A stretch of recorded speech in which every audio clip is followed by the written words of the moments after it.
Hello guys, this is Saurav and welcome to my YouTube channel. Today we shall be doing the part 2 of unit 1 of your class 12 NCERT legal studies book. I have started a new series which is curated for your CBSE board 2026 examination, and we shall be doing the lengthy chapters like unit 1, unit 2 and unit 6 in two parts, and rest of the units will be covered in one shot revision video like we did for your CBSE board 2025 examination. I guess you know me already. My name is Saurav Raj Biwal. I am a graduate of National University Jodhpur and a lawyer by training. अब ये जो unit 1 है आपका, जो judiciary नाम का unit है, काफ़ी लेंथी चैप्टर और काफ़ी अच्छे से ड्राफ्ट किया हुआ चैप्टर है. ठीक है, बहुत सारी नॉलेज, बहुत सारे टॉपिक्स इसके अंदर डिस्कस हुए हैं. तो पार्ट 1 के अंदर हमने ये सारे के सारे टॉपिक्स कर लिए थे. ठीक है, if you want to screenshot you can do that. ठीक है, ये सारे टॉपिक्स हम कर चुके हैं पार्ट 1 के अंदर. प्लेलिस्ट बनी हुई है class 12 legal studies for CBSE board 2026 नाम से. मेरे चैनल के ऊपर एक प्लेलिस्ट है, वहां से आप उस वीडियो को एक्सेस कर सकते हो. अदरवाइज इस वीडियो के डिस्क्रिप्शन के अंदर मैं लिंक डाल दूंगा उस वीडियो का. ठीक है, तो these are the topics which we covered in the part 1. तो पार्ट 1 के अंदर हमने appointment to Supreme Court, High court और लोअर कोर्ट का कॉन्स्टिट्यूशनल मैंडेट देख लिया था. ठीक है, सुप्रीम कोर्ट के अपॉइंटमेंट होता है आर्टिकल 124 के अंडर, हाई कोर्ट के अपॉइंटमेंट होता है कॉन्स्टिट्यूशन के आर्टिकल 217 के अंडर, और लोअर कोर्ट के अपॉइंटमेंट होते हैं आर्टिकल 233 के अंडर. नाउ आज हम बात करेंगे रिगार्डिंग द प्रेजेंट सिस्टम और the collegium system of appointment of जजेस. ठीक है, तो ये डेवलप कैसे हुआ था, सबसे पहले तो ये डिस्कस करेंगे. उसके बाद में 3 जजेस केसेस, 3 केस हुए थे. ठीक है, 1981, 1993 और फाइनली 1998 के अंदर. उसके थ्रू हमने हमारा कॉलेजियम सिस्टम डेवलप किया था. Then we will discuss the collegium system for Supreme Court, then for High Court, appointment of the Chief justice of high Court, then we will discuss retirement of जजेस. उसके बाद में एक important topic आता है, that is removal of जजेस. ठीक है, रिमूवल ऑफ जजेस के अंदर इंपीचमेंट प्रोसेसर नाम की एक चीज आती है. मतलब अगर किसी भी जज को रिमूव करना है तो एग्जैक्टली क्या प्रोसेस रहेगा. 4 स्टेप्स है जो आपके बुक के अंदर दिए हुए हैं, वो हम डिस्कस करेंगे. Then we will discuss about tribunals which are specific courts for specific purposes. Then judicial review. उसके बाद में basic structure doctrine, evolution of this doctrine. इसके अंदर शंकरी प्रसाद केस है, गोलकनाथ केस है. Then finally Kesavananda Bharati case of 1973. फिर उसके बाद में जो सप्लीमेंट्री स्टडी मटेरियल वगैरह दिया हुआ आपकी बुक के अंदर, उसमें कुछ केसेस है. Indira Gandhi versus Raj Narain, Minerva Mills Limited case, Indira Sawhney case, SR Bommai case, और सेकंड लास्ट टॉपिक होगा scope of judicial review in India. And finally we will discuss the conclusion. Okay, if you want to screenshot you can do that. I'm just setting aside. These are the topics that we are going to cover. और आपके book के अंदर जितने भी topics दिए हुए हैं NCERT book के अंदर, वो सारे इस लेक्चर के साथ कंप्लीट हो जाएंगे यूनिट 1 के. Okay, now moving forward with the first topic that we are going to discuss today, that is regarding the current practice और the collegium system of appointment of जजेस. ठीक है, तो at present the appointment at the supreme court and the high Court follows a collegium model which is a judicial creation through case laws even though not constitutionally mandated. ठीक है, तो फिलहाल हम एक कॉलेजियम मॉडल फॉलो करते हैं. मतलब देखो, प्लूरैलिटी ऑफ जजेस. जैसे सुप्रीम कोर्ट का अगर अपॉइंटमेंट होगा तो chief justice of India will sit with 4 senior most जजेस एंड देन डिस्कस, और उसके बाद में आगे का प्रोसीजर चलता है. ये पूरा का पूरा प्रोसीजर जो है वो कॉन्स्टिट्यूशन के अंदर नहीं लिखा हुआ है, ये जुडिशियल डिसीजंस के थ्रू हमने डेवलप किया है. अब एक चीज देखिए, कॉन्स्टिट्यूशन का आर्टिकल 124 बात करता है सुप्रीम कोर्ट के अपॉइंटमेंट्स के बारे में. आर्टिकल 124 इतना ही कहता है कि प्रेसिडेंट ऑफ इंडिया को अपॉइंटमेंट करना है और सुप्रीम कोर्ट के जजेस से डिस्कस करके अपॉइंटमेंट करना है. बस इतना लिखा हुआ है. जो डिटेल्ड प्रोसीजर है वो हमने 3 जजेस केस के थ्रू बनाया था, जो हम अगली स्लाइड के अंदर बात करेंगे. अब यहां पे देखिए 14th law commission report under MC Setalvad. इसके बारे में हमने पार्ट 1 के अंदर भी बात करी थी. MC Setalvad was the first attorney general of India. Attorney general is being appointed by the president under article 76 of the constitution. ठीक है, तो फर्स्ट अटॉर्नी जनरल थे इंडिया के. इन्होंने 14th लॉ कमीशन की रिपोर्ट को हेड किया था. This report highlighted that the judicial appointments were made on political, regional, communal और other grounds and suggested several changes. तो इस रिपोर्ट के अंदर एमसी सेटलवाद की कमेटी ने या फिर लॉ कमीशन ने ये बोला कि जो जजेस का अपॉइंटमेंट है वो या तो रीजनल बेसिस पे हो रहा है या पॉलिटिकल बेसिस पे हो रहा है या फिर अदर ग्राउंड्स, जिसकी वजह से इंडिपेंडेंस और इम्पार्शियलिटी ऑफ जुडिशियरी के अंदर दिक्कत आ रही है. उसके बाद में letter A series of 3 judicial decisions, जिनको हम पॉपुलरली 3 जजेस केसेस भी कहते हैं, helped in the development of the modern collegium system, जो हम फिलहाल फॉलो करते हैं. Okay, so now moving forward with the 3 जजेस केसेस. तो 3 जजेस केसेस के अंदर देखो, जो पहला केस है वो हुआ था 1981 के अंदर, जिसको हम फर्स्ट जज केस भी कहते हैं. ठीक है, तो it gave primacy to the executive. तो इसमें प्राइमेसी किसको दे दी गई थी? एग्जीक्यूटिव को दे दी गई थी. और कहा गया था कि सीजेआई के जो रिकमेंडेशन है that can be refuse by the president for cogent reasons. Cogent reasons का मतलब क्या, अगर कोई वैलिड रीजंस है तो सीजेआई के रिकमेंडेशन को प्रेसिडेंट ऑफ इंडिया रिफ्यूज कर सकता है या उन्हें मानने के लिए मना कर सकता है। तो यहां पे देखिए पूरी की पूरी प्राइमेसी है या फिर पूरी की पूरी जो पावर है वो किसके पास आ गई, एग्जीक्यूटिव के पास आ गई। मतलब सारे अपॉइंटमेंट कौन करेगा, प्रेसिडेंट करेगा। सीजेआई के जो रिकमेंडेशन है उनको रिजेक्ट किया जा सकता है। That means ultimately the power of appointment of जजेस went to the central government, ठीक है, क्योंकि प्रेसिडेंट ऑफ इंडिया जो है वो सेंट्रल गवर्नमेंट की एडवाइस के ऊपर ही काम करते हैं। उसके बाद में it gave vast power to the executive for next 12 years. तो अगले 12 साल तक 1981 से लेकर 1993 तक पूरी की पूरी पावर प्रेसिडेंट ऑफ इंडिया के पास थी। मतलब इनडायरेक्टली सारे के सारे अपॉइंटमेंट यूनियन गवर्नमेंट करती थी। उसके बाद में सेकंड जज केस हुआ 1993 के अंदर। This judgment held that CJI has the primacy in the matter of appointment of Supreme court and high Court जजेस and that the appointment has to be in conformity with the final opinion of CJI. तो यहां पे देखो जो second जजेस case हुआ 1993 के अंदर, it gave all the powers of appointment of judges to the chief justice of India। अब एक मॉन्टेस्क्यू का डॉक्ट्रीन है, doctrine of separation of powers, जो कहता है कि एग्जीक्यूटिव, जुडिशरी और लेजिस्लेचर को सेपरेट रहना चाहिए। और उसके अलावा मॉन्टेस्क्यू ने एक और बात कही है कि power corrupts a person and absolute power corrupts absolutely. अगर किसी एक इंसान को आपने बहुत ज्यादा पावर दे दी तो वो बहुत ज्यादा करप्ट हो सकता है। तो यहां पे देखिए पूरी की पूरी पावर जो है वो चीफ जस्टिस ऑफ इंडिया के पास चली गई, जो बिल्कुल सही नहीं था। अब यहां पे एक तीसरा डिसीजन आता है उसके 5 साल बाद 1998 के अंदर, दैट इज द थर्ड जजेस केस। और आज की डेट में भी जो 1998 में इस केस में डिसाइड हुआ था वही यूज किया जाता है, जो कॉलेजियम मॉडल इसके अंदर बताया गया था। तो यहां पे देखिए supreme court in a presidential reference emphasized upon the role of consultation and held that the process of appointment of judges to the Supreme Court and High Court is an integrated participatory consultative process। ये जो मैंने आपको incircle किया line, इसको बहुत ध्यान से पढ़ना। सुप्रीम कोर्ट ने ये बोला कि ये एक इंटीग्रेटेड पार्टिसिपेटरी कंसल्टेटिव प्रोसेस है, ठीक है। मतलब इसके अंदर यूनियन लॉ मिनिस्टर का भी इन्वॉल्वमेंट होना चाहिए, प्राइम मिनिस्टर का भी इन्वॉल्वमेंट होना चाहिए, प्रेसिडेंट का भी इन्वॉल्वमेंट होना चाहिए, सीजेआई और सीजेआई के साथ सीनियर मोस्ट जजेस, ठीक है। बहुत सारे लोगों का इसके अंदर इन्वॉल्वमेंट होना चाहिए, ये बोला गया 1998 के अंदर थर्ड जजेस केस में। The CJI firms up his opinion after consultation with plurality of जजेस। मतलब मल्टीपल जजेस के साथ बात करके, डिस्कस करके सीजेआई अपना फाइनल ओपिनियन फाइनल करेगा, ठीक है। उसके बाद में his opinion is formed by body of senior जजेस, ठीक है। तो दिस इज द थर्ड जजेस केस। फर्स्ट जजेस केस के अंदर सारी पावर प्रेसिडेंट के पास, प्रेसिडेंट के पास सारी पावर है। मतलब ultimately the union government will appoint the जजेस of Supreme Court, High court. Second जजेस केस के अंदर सारी पावर जो है वो चीफ जस्टिस ऑफ इंडिया के पास चली गई। और थर्ड जजेस केस जो है वो 1998 के अंदर आया और इसके अंदर बोला गया कि it is a integrated participatory consultative process. I guess समझ में आ गया होगा 3 जजेस cases. If you want to screenshot you can do that. Now moving forward with the collegium system for Supreme court जजेस। अब सुप्रीम कोर्ट जजेस के अपॉइंटमेंट का जो आर्टिकल है, कॉन्स्टिट्यूशनल आर्टिकल जो है वो है आर्टिकल 124, ठीक है। बट एक्चुअल प्रोसीजर कौन सा फॉलो होता है वो हम इस स्लाइड के अंदर डिस्कस करेंगे। तो देखो सीजेआई कंसल्ट्स 4 सीनियर मोस्ट जजेस ऑफ द सुप्रीम कोर्ट। तो सबसे पहला स्टेप क्या है, CJI will consult with 4 senior most judges of the Supreme Court of India. The CJI will send his recommendation to the Union Law Minister। अब ये 5 लोग मिलके जो भी रिकमेंडेशन बनाएंगे वो किसको भेजा जाएगा, यूनियन लॉ मिनिस्टर को। फिलहाल इंडिया के लॉ मिनिस्टर है अर्जुन राम मेघवाल, ठीक है।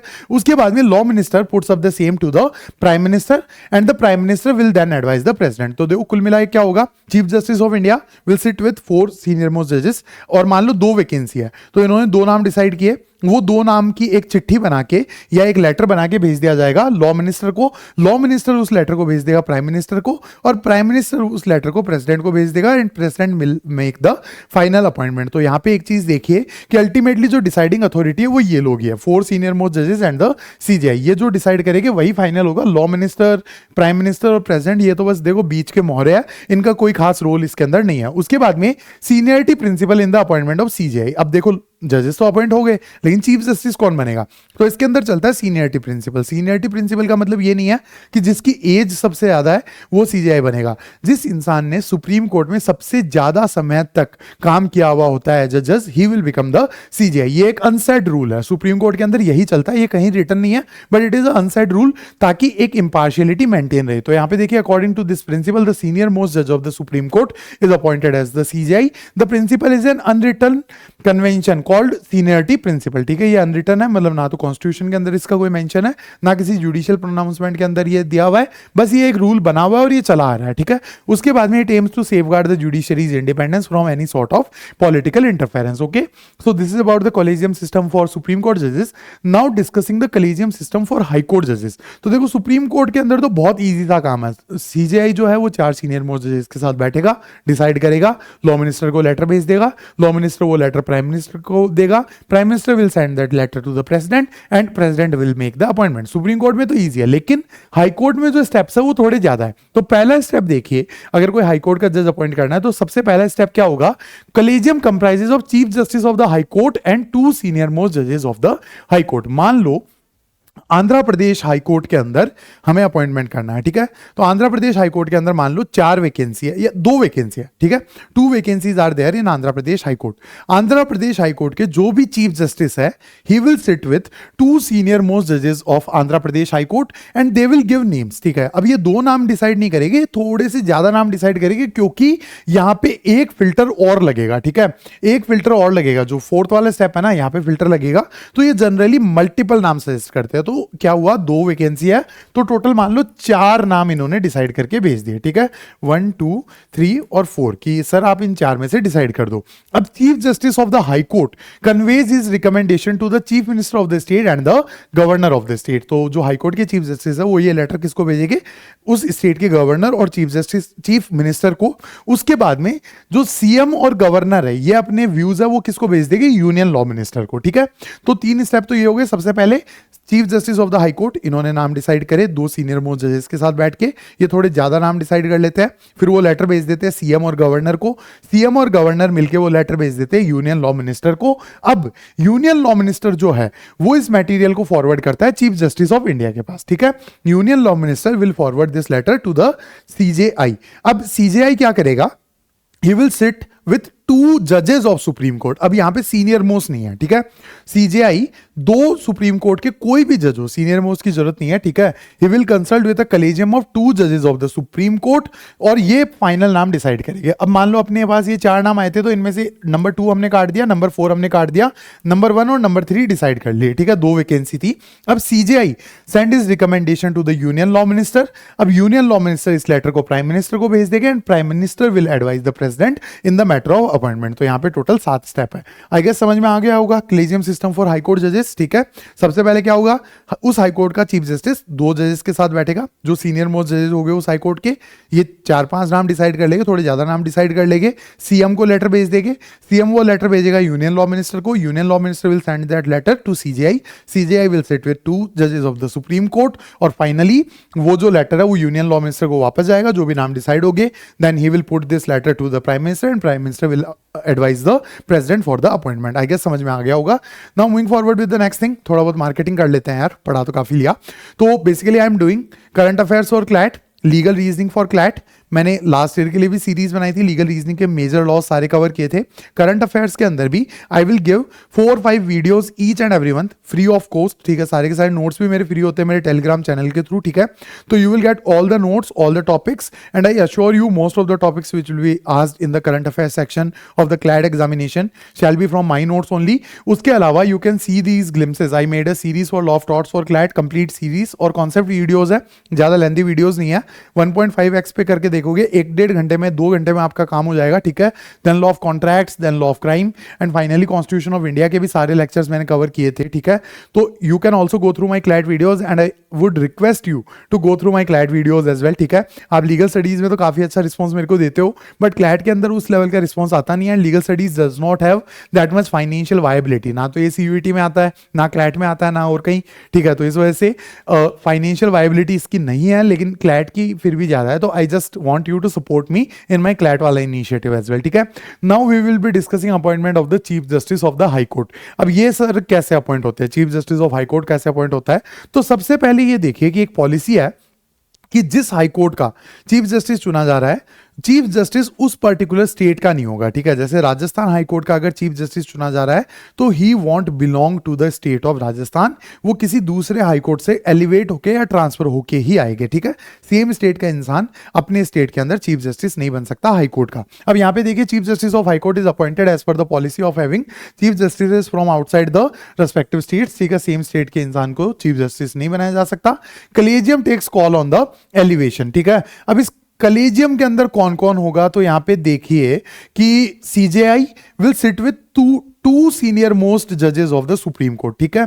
चीफ जस्टिस ऑफ इंडिया दो सीनियर मोस्ट जजेस के साथ बैठेंगे, ठीक है, and they will decide the names. और उसके बाद में क्या होगा, proposal is initiated by CJ and consult to senior जजेस ऑफ द हाई कोर्ट, ठीक है। तो ये इनिशिएट कैसे होता है कि जो उस हाई कोर्ट का करंट चीफ जस्टिस है वो मतलब ये रिकमेंडेशन बनाता है, जो सीएम को भेजता है, सीएम लॉ मिनिस्टर को भेजता है, ठीक है। मेनली ये बता देते हैं कि सर हमारे लिस्ट में ये लोग हैं, ठीक है, इनको चीफ जस्टिस बनाना है, ठीक है। जैसे मान लो राजस्थान हाईकोर्ट के करंट चीफ जस्टिस ने 3 4 5 लोगों का नाम डिसाइड कर लिया कि ये पंजाब एंड हरियाणा हाईकोर्ट में ये जज साहब है, उसके अलावा यूपी हाईकोर्ट में ये जज साहब है, आसाम हाईकोर्ट के अंदर ये जज साहब है, इनमें से आप किसी को राजस्थान हाईकोर्ट का चीफ जस्टिस बना दो। अब वो जो चीज़ है वो ये भेजेंगे सीएम को, सीएम भेज देगा लॉ मिनिस्टर को, लॉ मिनिस्टर भेजेगा सीजीआई को, सीजीआई बैठेगा दो सीनियर मोस्ट जजेस के साथ, एंड फाइनली वही प्रोसेस चलेगा कि लॉ मिनिस्टर को रिकमेंडेशन भेज दिया, लॉ मिनिस्टर ने प्राइम मिनिस्टर को भेज दिया, और प्राइम मिनिस्टर ने प्रेसिडेंट को बोल के राजस्थान हाई कोर्ट का चीफ जस्टिस अपॉइंट करवा दिया। समझ में आ गया, ठीक है। So this is the appointment of CJ of the high court. Now moving forward with the retirement of जजेस। तो देखो रिटायरमेंट की जो एज है वो सुप्रीम कोर्ट के लिए है 65 ईयर्स, ठीक है। Retirement age for Supreme court जजेस 65 years and for High Court जजेस इट इज 62 ईयर्स, ठीक है।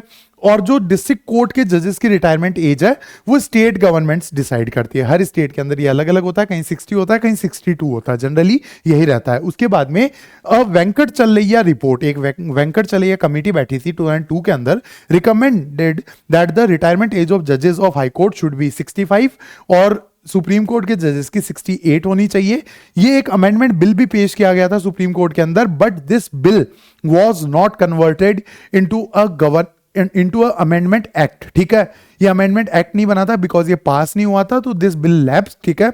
और जो एज है रिटायरमेंट की वो सुप्रीम कोर्ट की 65 ही है और हाई कोर्ट की 62 है, ठीक है। So this is about the retirement of जजेस। उसके बाद में रिमूवल ऑफ जजेस की अगर हम बात करें तो देखो रिमूवल ऑफ जजेस जो है वो होता है इंपीचमेंट प्रोसीजर के थ्रू। जजेस को रिमूव करने के प्रोसीजर को हम इंपीचमेंट कहते हैं। तो यहां पे देखिए process of removal of SC and HC जजेस इज नॉन एज इंपीचमेंट, ठीक है। It is same for both supreme court and high Court जजेस। आर्टिकल्स अलग अलग है लेकिन प्रोसीजर एग्जैक्ट सेम है। तो आर्टिकल्स देखो, सुप्रीम कोर्ट के जजेस के रिमूवल का आर्टिकल है 124 क्लॉज 4 और जो हाई कोर्ट के जजेस है उनके रिमूवल का आर्टिकल है आर्टिकल 218। जजेस can be removed on 2 grounds, पहला है इनकैपेसिटी और दूसरा है प्रूवन मिसबिहेवियर। सिर्फ 2 ही ग्राउंड्स है जिसके नाम पे किसी जज को रिमूव किया जा सकता है या इंपीच किया जा सकता है। पहला है इनकैपेसिटी, मतलब मेंटल स्टेट खराब हो गई या फिर हेल्थ इतनी खराब हो गई कि they are not capable to attend the court. और उसके अलावा प्रूवन मिसबिहेवियर, मतलब कोर्ट के अंदर कोई मिसबिहेवियर कर दिया, मतलब किसी को मार पीट दिया या गाली वाली दे दी या इस तरीके का काम कर दिया। इन 2 ग्राउंड्स पे ही रिमूवल का जो प्रोसेस है वो चालू किया जा सकता है, अदरवाइज करप्शन वगैरह तो इसके ग्राउंड ही नहीं है, ठीक है। उसके बाद में the procedure for removal of Supreme court जज is guided by article 124 clause 4 and जजेस इंक्वायरी एक्ट ऑफ 1968, ठीक है। 124 क्लॉज 4 और जो डिटेल्ड प्रोविजन है वो कहां लिखे हुए हैं, जजेस इंक्वायरी एक्ट 1968 के अंदर ये लिखे हुए हैं। अब हम डिस्कस करते हैं इंपीचमेंट का प्रोसेस। तो मैंने आपको बताया था कि हाई कोर्ट और सुप्रीम कोर्ट के जजेस का जो इंपीचमेंट का प्रोसेस है वो लगभग सेम है, कोई फर्क नहीं है, बस आर्टिकल्स का फर्क है। हाई कोर्ट के लिए 218 और सुप्रीम कोर्ट के लिए 124 क्लॉज 4, ठीक है। अब यहां पे देखिए पहला स्टेप होता है नोशन बाई एमपीस। सबसे पहले मेंबर ऑफ पार्लियामेंट जज को रिमूव करने के लिए एक नोशन निकालेंगे, मतलब साइन करके एक पिटीशन देंगे स्पीकर को या फिर राज्यसभा का चेयरमैन जो वाइस प्रेसिडेंट ऑफ इंडिया होता है। तो यहां पे देखिए removal proceeding starts in any of the houses of the parliament. अगर लोकसभा के अंदर आपको स्टार्ट करना है तो 100 मेंबर्स शुड बी देयर और राज्यसभा के अंदर स्टार्ट करना है तो 50 मेंबर्स शुड बी देयर, ठीक है। तो अगर आपको मान लो कि you want to remove some जज on the ground of proven misbehaviour and incapacity, तो आपको क्या करना पड़ेगा, अगर राज्यसभा के अंदर आपको वो मोशन स्टार्ट करना है 50 एमपी के साइन कराओ और वाइस प्रेसिडेंट ऑफ इंडिया या फिर चेयरमैन ऑफ राज्यसभा, एक ही बात है, उनको पकड़ा दो। और अगर लोकसभा में ये कर रहे हो तो ये काम कहाँ करोगे, ओम बिरला साहब जो है हमारे स्पीकर है लोकसभा के, उनको 100 एमपी का साइन करवा के पकड़ा दो। उसके बाद में स्टेप 2 क्या है, constitution of an inquiry committee. अब एक चीज और देखना कि मान लो किसी ने साइन करवा के दे दिया, तो आज की डेट में देखो भाई 100 लोकसभा एमपी के साइन करवाना या तो मोदी जी कर सकते हैं, या अमित शाह कर सकते हैं, या राहुल गांधी कर सकते हैं। इन तीन के अलावा तो भाई कोई नहीं कर सकता इंडिया के अंदर, ठीक है। फिलहाल तो यही सिनेरियो चल रहा है। तो मान लो कि राहुल गांधी जी ने 100 एमपीज के साइन करा के ओम बिरला साहब को एप्लीकेशन दे दी। अब ये ओम बिरला साहब का डिस्क्रेशन रहेगा, स्पीकर का डिस्क्रेशन रहेगा कि वो इसे एक्सेप्ट करेंगे या रिजेक्ट करेंगे। अगर मान लो ओम बिरला साहब ने मना कर दिया कि भाई हम नहीं मान रहे इसे, तो भाई डन एंड डस्टेड है। मान लो मोदी जी ने ये लेटर दे दिया और ओम बिरला साहब ने मना कर दिया, वैसे ये होगा नहीं, ठीक है। राहुल गांधी को तो शायद मना कर दिया, मोदी जी को तो शायद ही करेगा। I am not inclined with any political ideology, ये मत सोचना कि भाई मैं मोदी भक्त हूँ या फिर कांग्रेसी हूँ, ठीक है। ऐसा कुछ नहीं है। I don't care about these things, ठीक है। पॉलिटिक्स जो है मतलब इंडिया में यार, एक तो ये सिनेमा, बॉलीवुड और चुनाव चलते ही रहते हैं। एक चुनाव खत्म हुआ दूसरा चुनाव आ गया, एक चुनाव खत्म हुआ दूसरा आ गया, ठीक है। बॉलीवुड लगातार कोई ना कोई मूवी आती रहती है और क्रिकेट लगातार चलता ही रहता है। तो इन चीज़ों को कितना ही देखे यार इंसान, ठीक है। So that's I am not inclined with anything. मैं बस एग्जाम्पल देने के हिसाब से समझा रहा हूँ। तो देखो यहाँ पे बेसिकली मान लो मोदी जी ने किसी 100 लोकसभा मेंबर का साइन करवा के एक लेटर दिया ओम बिरला साहब को। ओम बिरला साहब या तो रिजेक्ट कर दे, जो शायद ही करेंगे नहीं, ऑब्वियस सी बात है। और वो अगर एक्सेप्ट कर लिया तो उसके बाद में सेकंड जो स्टेप है वो होगा constitution of an inquiry committee, ठीक है। After the motion is admitted, the speaker of the Lok Sabha और द चेयरमैन ऑफ राज्यसभा, जिनको भी लेटर दिया गया है, ये एक इंक्वायरी कमेटी बनाएगा एज पर the article 3 clause 2 of the जजेस इंक्वायरी एक्ट ऑफ 1968, ठीक है। और जो कंप्लेन है उसका इन्वेस्टिगेशन स्टार्ट होगा। अब इस इंक्वायरी कमेटी के अंदर कौन कौन होंगे ये आप देख लीजिए। और सुप्रीम कोर्ट जज विल बी देयर, एक किसी प्रेजेंट हाई कोर्ट का चीफ जस्टिस, और उसके अलावा एक डिस्टिंग्विश्ड ज्यूरिस्ट एज पर the opinion of the speaker और द चेयरमैन। तो जो भी इंक्वायरी बैठा रहा है उनके ओपिनियन में एक डिस्टिंग्विश्ड ज्यूरिस्ट, ठीक है। जैसे मान लो मेरा एक आनंद नाम का दोस्त है, ठीक है। He is one of good friend of mine. Anand को लॉ के बारे में कुछ नहीं पता, ठीक है। और वो तो ऐसा इंसान है लॉ को मानता ही नहीं है, ठीक है। Suppose that I am the speaker of Lok Sabha और मेरे को ये कमेटी बैठानी है, तो सुप्रीम कोर्ट ऑफ इंडिया के एक जज को बैठा दिया, एक कोई हाई कोर्ट का चीफ जस्टिस, और उसके अलावा मैं कहता हूं कि भाई आनंद मेरी नजरों में कानून का बहुत अच्छा जानकार है, तो अगर मैंने आनंद को भी अपॉइंट कर दिया कोई दिक्कत वाली बात नहीं है, ठीक है। It's all up to me because I am the speaker and I am basically taking care of the inquiry, okay. So that's the scenario. Distinguished jurist बोले तो कानून का जानकार। अब कानून का जानकार कैसे भी हो, ये स्पीकर की नजर में है, स्पीकर मानते हैं तो हो सकता है, ठीक है। So this is about the step 2। अब स्टेप 3 की बात करते हैं, submission of the inquiry report. तो वही मान लो अगर मैंने इंक्वायरी कमेटी बैठाई है तो सुप्रीम कोर्ट के जज, एक चीफ जस्टिस और मेरा जो दोस्त है आनंद, इन्होंने इंक्वायरी करी और इन्वेस्टिगेशन कंडक्ट करने के बाद में ये मेरे सामने फॉर्मली उस रिपोर्ट को सबमिट करेंगे। और ये जो चीज है अगर इसके अंदर प्रूवन मिसबिहेवियर और इनकैपेसिटी फाइंड हो गई, ठीक है, तो motion of removal has to be put to vote both in Lok Sabha and Rajya Sabha, ठीक है। तो अगर ये चीजें प्रूव होती है, गिल्टी पाया जाता है उस जज को, तो लोकसभा और राज्यसभा के अंदर इसको पुट किया जाएगा। उसके बाद में देखिए एज पर the article 124 clause 4 of the constitution, the motion is required to be adopted in each house by या तो पूरे हाउस की मेजोरिटी या फिर जितने लोग आए हैं और वोट कर रहे हैं उनका 2/3, ठीक है। अब ये मोशन अगर अडॉप्ट हो गया एक हाउस में तो इसको दूसरे हाउस में भेजा जाएगा। दूसरे हाउस में भी या तो टोटल मेंबरशिप के अंदर मेजोरिटी लाओ या जितने लोग आए उनका 2/3 करो, ठीक है। इनमें से कोई एक काम करना पड़ेगा। उसके बाद में स्टेप 4 होगा order by the president.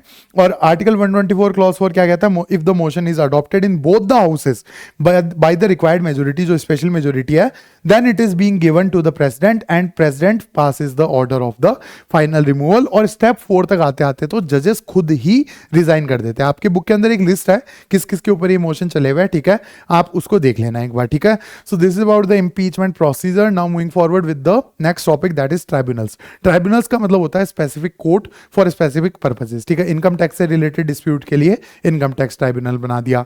NCLT national company law tribunal, मतलब कंपनी लॉ के जो डिस्प्यूट है वो सारे NCLT के अंदर जाएंगे। नेशनल ग्रीन ट्राइब्यूनल मतलब इन्वायरमेंट लॉ से related cases, NGT that is green tribunal, उनके पास जाएंगे, ठीक है। Specific court for specific purposes. तो यहां पे देखिए they are semi judicial bodies involved in dispute resolution, they function as semi और quasi judicial body as they consist of administrative officers और जजेस विदाउट अ लीगल बैकग्राउंड। तो इनके अंदर जजेस भी हो सकते हैं और ऐसे लोग भी हो सकते हैं जो एडमिनिस्ट्रेटिव ऑफिसर्स है जिनका कोई लीगल बैकग्राउंड नहीं है, they should be expert in that particular field, ठीक है। Tribunals were not part of the original constitution, इनको ऐड किया गया था 42nd अमेंडमेंट 1976 के द्वारा। आर्टिकल्स जो है वो इसके आपको याद रखने जरूरी है। Article 323A talks about administrative tribunals, while 323B talks about other tribunals, ठीक है। So this is about the tribunals. So I guess we are done and dusted with tribunals. Now moving forward with the next topic, that is the continued version of tribunals की 323B article के under कौन कौन से tribunals establish किए जा सकते हैं और कौन कौन इन्हें एस्टेब्लिश कर सकता है। तो under article 323B the parliament and the state legislatures are authorise to provide for establishment of tribunals, ठीक है, for adjudicating disputes which are related to the following matters, ठीक है। इन 8 तरीके की चीजों के लिए ट्राइब्यूनल्स वगैरह बनाए जा सकते हैं, या तो स्टेट गवर्नमेंट बनाए या फिर पार्लियामेंट बनाए। पार्लियामेंट बनाएगी तो नेशन वाइड होगा, स्टेट गवर्नमेंट बनाएगी तो वो उस पर्टिकुलर स्टेट के अंदर ही होगा, ठीक है। अब मैटर्स कौन से हैं? पहला है taxation, foreign exchange and export, industrial and labour disputes, land reform laws, ceiling on urban property, election के डिस्प्यूट्स हो गए, production procurement, supply, distribution of essential goods, food stuff और रेंट एंड टेनेंसी इश्यूज, ठीक है। तो इन चीजों के ऊपर ट्राइब्यूनल्स वगैरह बनाए जा सकते हैं अंडर आर्टिकल 323B। अब हम बात करेंगे जुडिशियल रिव्यू के बारे में। जुडिशियल रिव्यू का मतलब यह है कि कोर्ट, सरकार मतलब लेजिस्लेचर या फिर एग्जीक्यूटिव, इनके किसी भी डिसीजन को रिव्यू कर सकती है, ठीक है, उसके ऊपर एक स्टांस ले सकती है अगर कोई भी गलती दिखती है ना, because judiciary is a watch dog in the democracy, ठीक है। तो power of judicial review allow the judiciary to safeguard the checks and balances and to ensure that separation of power of other two branches of the government, कि बाकी दो branches of the government ढंग से काम कर रही है या नहीं कर रही, उसको चेक करने में जुडिशरी को ये पावर मदद करती है, ठीक है। Court have the judicial review powers to declare any law as unconstitutional if it is enacted by breaching the demarcation set by the constitution of India. तो यहां पे आप देखो आर्टिकल 13 ऑफ द कॉन्स्टिट्यूशन क्या कहता है कि any law which is inconsistent with fundamental rights shall be declared null and void. इस आर्टिकल को यूज करके और जुडिशियल रिव्यू के डॉक्ट्रिन को यूज करके जो सुप्रीम कोर्ट और हाई कोर्ट है, वो कोई भी कानून अगर सरकार ने बनाया और वो कॉन्स्टिट्यूशन की फिलोसॉफी या फंडामेंटल राइट की फिलोसॉफी के अगेंस्ट जा रहा है तो उसे नल एंड वॉइड कर सकते हैं, अनकॉन्स्टिट्यूशनल बोल सकते हैं, जीरो कर सकते हैं, ठीक है। Concept dates back to 1800 in a landmark case of Madison versus Marbury, जिसमें justice Williams applied this principle for the first time और लेटर ये दुनिया के सबसे इंपॉर्टेंट जुडिशियल प्रिंसिपल्स में से एक बन गया, ठीक है। So this is about the judicial review. Now discussing the basic structure doctrine. तो बेसिक स्ट्रक्चर डॉक्ट्रिन का मतलब क्या है? देखो, पार्लियामेंट जो है it can amend the constitution under article 368, ठीक है। आर्टिकल 368 के अंडर कॉन्स्टिट्यूशन को पार्लियामेंट अमेंड कर सकता है, but this amending power should not be unlimited. Basic structure doctrine ये कहता है कि आप कोई भी अमेंडमेंट करो, आपका जो मन में आए वो अमेंडमेंट करो, but it should not breach the basic structure of the constitution of India. You can change, you can not destroy, ठीक है। This is the basic structure doctrine. It was laid down in the judgment of Kesavananda Bharati versus state of Kerala, 1973 का case है ये। 13 जजेस की bench थी, ठीक है। टोटल 13 जजेस was there in this particular bench. तो this doctrine invalidates any constitutional amendment that destroys और हार्म्स द बेसिक और essential feature of constitution like secularism, democracy and federalism, ठीक है। तो कोई भी ऐसा कॉन्स्टिट्यूशनल अमेंडमेंट हुआ जो कॉन्स्टिट्यूशन के बेसिक फीचर्स को अगर हार्म करेगा तो उसको अनकॉन्स्टिट्यूशनल बोला जा सकता है अंडर दिस पर्टिकुलर डॉक्ट्रिन। ये सुप्रीम कोर्ट ने कहा था, ठीक है। This concept was introduced by judiciary in order to tide over the spate of amendment which were eroding the basic elements of constitution. तो देखो, इंदिरा गांधी जब पीएम हुआ करती थी ना इंडिया की, उस टाइम पे बहुत सारे ऐसे अमेंडमेंट किए गए थे जो कहीं ना कहीं कॉन्स्टिट्यूशन के बेसिक फीचर्स को हार्म कर रहे थे। तो इनको हमने हैम्पर करने के लिए या फिर ऐसे अमेंडमेंट्स को रोकने के लिए basic structure doctrine supreme court ने इंट्रोड्यूस किया। उसके बाद में the doctrine comes into play when it is felt that executive and legislature transgress the boundary defined by the constitution. तो कॉन्स्टिट्यूशनल बाउंड्रीज को जब एग्जीक्यूटिव और लेजिस्लेटिव एक्शंस जो है वो क्रॉस करते हैं तो जुडिशरी बेसिक स्ट्रक्चर डॉक्ट्रिन को यूज करके उस पर्टिकुलर अमेंडमेंट को या उस पर्टिकुलर लॉ को अनकॉन्स्टिट्यूशनल करार दे देता है, ठीक है। Now the evolution of basic structure doctrine. तो इसमें दो केसेस है। ये डॉक्ट्रिन कैसे इवॉल्व हुआ? तो देखो, 1951 में तो हुआ शंकरी प्रसाद केस, उसके बाद में गोलकनाथ केस हुआ 1967 के अंदर, और फाइनली केशवानंदा भारती केस जिसमें बेसिक स्ट्रक्चर डॉक्ट्रिन आया वो हुआ 1973 के अंदर, ठीक है। तो शंकरी प्रसाद केस के अंदर देखो, the supreme court contended that parliament's power of amending the constitution under article 368 included the power to amend fundamental rights as well. ठीक है, तो इसमें क्या बोला कि अनलिमिटेड अमेंडमेंट पावर है, आपको जो अमेंड करना करो, आपकी मर्जी। ठीक है, गोलकनाथ केस 1967 के अंदर हुआ। इसके अंदर सुप्रीम कोर्ट ने यह बोला कि पार्लियामेंट कैन अमेंड एनीथिंग, कोई भी चीज अमेंड कर सकती है, but it can not amend the fundamental rights. ठीक है, फंडामेंटल राइट को अमेंड नहीं कर सकती, और फंडामेंटल राइट्स को अमेंड करने के लिए पार्लियामेंट की स्पेशल मेजोरिटी नहीं चाहिए, एक नई कॉन्स्टिट्यूएंट असेंबली चाहिए। ठीक है, ये गोलकनाथ केस के अंदर कहा गया था। उसके बाद में आता है केशवानंदा भारती केस, जो 1973 के अंदर हुआ। तो यहां पे देखो बेसिक स्ट्रक्चर डॉक्ट्रिन को डिफाइन किया गया और ये बोला गया कि कोई भी कानून अगर या फिर कोई भी constitutional amendment basic structure of constitution के अगेंस्ट है तो उसको अनकॉन्स्टिट्यूशनल या जीरो कर दिया जाएगा। ठीक है, तो इसमें क्या बोला गया, supreme court held that although not part of the constitution including fundamental rights was beyond the parliaments amending power. मतलब देखो अमेंडिंग पावर है, अनलिमिटेड है, कहीं पे भी अमेंडमेंट करो, बस बेसिक स्ट्रक्चर को डिस्ट्रॉय नहीं करना है। ठीक है, the basic structure of the constitution could not be abrogated even by any constitution amendment और एनीथिंग। ठीक है, वैसे तो कुछ भी अमेंड किया जा सकता है, जैसे article 21A right to education, वो भी तो फंडामेंटल राइट के अंदर एक अमेंडमेंट ही है ना, एक नई चीज इंसर्ट करी गई है, बट उसका बेसिक स्ट्रक्चर तो नहीं डिस्ट्रॉय हो रहा। तो that means fundamental right amend करो, डीपीएसपी अमेंड करो, कुछ भी अमेंड करो, बट बेसिक स्ट्रक्चर के खिलाफ नहीं जाना है। ठीक है, judgment implied that the parliament can only amend the constitution, can not rewrite और destroy it, power is to amend not to destroy. ठीक है, this is the basis of Indian law in which judiciary can strike down any amendment passed by the parliament which is in conflict with the basic structure of the constitution। अब basic structure के अंदर देखो federalism आ जाता है और fundamental rights भी कहीं ना कहीं उसके अंदर आ ही जाते हैं। ठीक है, right to equality, right to life. ठीक है, और उसके अलावा सेक्युलरिज्म भी बेसिक स्ट्रक्चर का पार्ट है। ये सारी की सारी चीजें बेसिक स्ट्रक्चर डॉक्ट्रिन के अंदर आती है। अब अगला जो केस है वो है इंदिरा गांधी वर्सेस राजनारायण। ये 1975 के अंदर एक कॉन्स्टिट्यूशन अमेंडमेंट हुआ था। ठीक है, इसमें एक नया आर्टिकल बनाया गया 329A क्लॉज 4।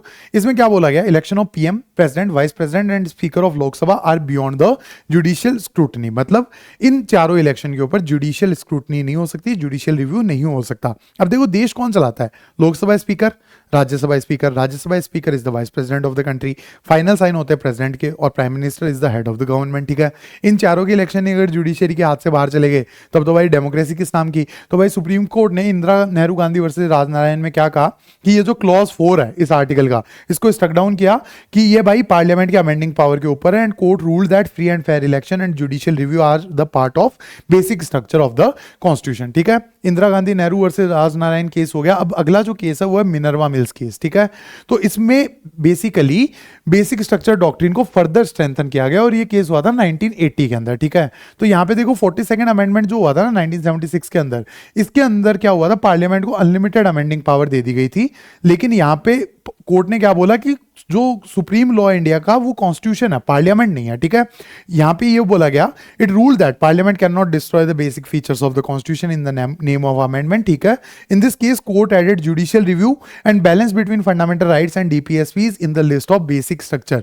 तो डीपीएसपीज और फंडामेंटल राइट के बीच में जो बैलेंस है वो बेसिक स्ट्रक्चर का पार्ट है, और जुडिशियल रिव्यू भी बेसिक स्ट्रक्चर का पार्ट है। बेसिक स्ट्रक्चर को एक्सपेंड किया गया। It also declare that limited amending power itself is also a basic feature of the constitution. और ये बोला कि अमेंडमेंट करने की जो पावर है वो लिमिटेड होगी, अनलिमिटेड नहीं होगी। ये भी एक बेसिक स्ट्रक्चर का ही फीचर है। ठीक है, तो बेसिक स्ट्रक्चर डॉक्ट्रिन को काफी स्ट्रेंथन किया गया मिनर्वा मिल्स केस के अंदर। अब अगला केस आता है इंदिरा सोने केस।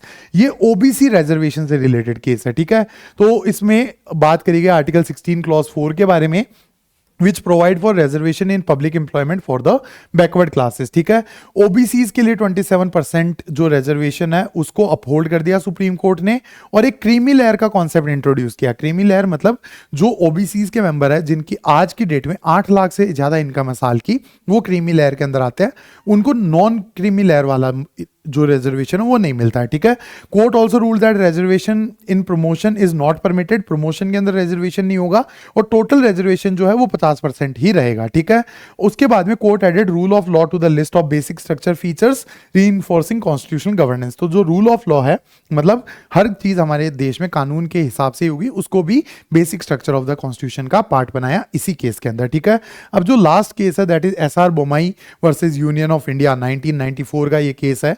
तो it aim to prevent the misuse of article 356, जो प्रेसिडेंट रूल्स लगता है ना स्टेट्स के अंदर, उसको लिमिट करने के लिए, स्टेट के अंदर जो इमरजेंसी लगती है उसको लिमिट करने के लिए इस केस का यूज किया गया। अब देखो यहाँ पे कोई कॉन्स्टिट्यूशन अमेंडमेंट तो हुआ नहीं था, बट क्या होता था, यूनियन गवर्नमेंट प्रेसिडेंट्स रूल लगा देती थी कई स्टेट्स के अंदर, उसको रोकने के लिए अमेंडमेंट लाया गया। ठीक है, अब यहाँ पे देखो court held that federalism and secularism are also part of basic structure, और जो प्रेसिडेंट का सेटिस्फेक्शन या प्रेसिडेंट का डिस्क्रेशन है स्टेट के अंदर इमरजेंसी या प्रेसिडेंट रूल लगाने के अंदर, it is also subjected to judicial review. ठीक है, उसके बाद में court further stated that state government acts against the basic structure of the constitution such as secularism, it may justify president's rule. ठीक है, आई गेस ये समझ में आ गया होगा।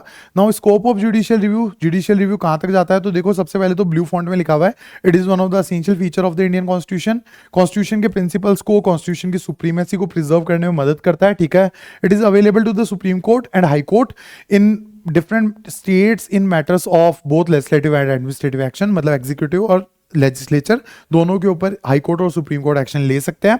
Essentially the scope of judicial review in courts in India has developed with respect to 3 issues. ठीक है, 3 इशूज के लिए जुडिशियल रिव्यू हमने डेवलप किया। पहला है प्रोटेक्शन ऑफ फंडामेंटल राइट्स, दूसरा है matter concerning legislative competence between central state, मतलब फेडरलिज्म को मेक श्योर करना, और उसके बाद में एग्जीक्यूटिव एक्शन के अंदर भी फेयरनेस को इंश्योर करना। ठीक है, now to conclude this particular lecture I will just read out. तो judiciary in India enjoys a very significant position since it has been made guardian and custodian of the constitution. These are one of the most powerful constitutional courts in the whole world, not even in country, in the whole world. ठीक है, उसके बाद में it is not only a watchdog against violation of fundamental rights but also insulates all person, Indians and aliens alike against discrimination, abuse of state power and arbitrariness. ठीक है, तो ये ना सिर्फ हमारे फंडामेंटल राइट को प्रोटेक्ट करते हैं, बट हमें और आर्बिट्रेरी एक्शंस, मतलब मनमानी भरे एक्शंस सरकार के, एग्जीक्यूटिव के, लेजिस्लेटिव के, सबसे प्रोटेक्ट भी करता है। ठीक है, this is about the conclusion of this particular chapter. We are done and dusted with unit 1. Now we will start with unit 2, that is ADR in India, in the next lecture. Thanks a lot for attending this lecture, guys.